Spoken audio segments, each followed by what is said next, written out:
How do you disable the allowing apps to request to track you? Let's talk about it within the iPhone, of course. So if you are new on this channel, most definitely subscribe so you never miss anything important.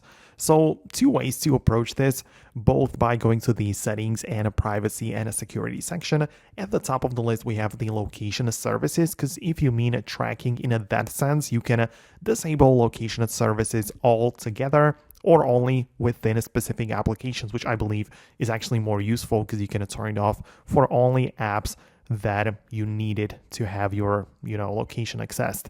So that would be one thing. The next one is the literal tracking menu inside of the privacy and security. And there you can allow apps to request to track you, right? It's not just location, it's like your behavior. It might be a good idea to get some personalized stuff displayed to you. So perhaps select it for some of the apps or disable it altogether. But the toggle at the top is for individual apps to even have the ability to request it. Right? So if you disable it, the apps will not even ask for it. But at the bottom, all of the apps which did ask for this request are listed below, and you can manage it individually one by one and then decide according to your preferences how exactly you want to have it. So that would be about it from me. Let me know what you think below about this subject. Most definitely subscribe for tutorials and videos like this one, and I'll talk to you later. But of course, if you stay tuned by subscribing, so do that, and I'll see you later.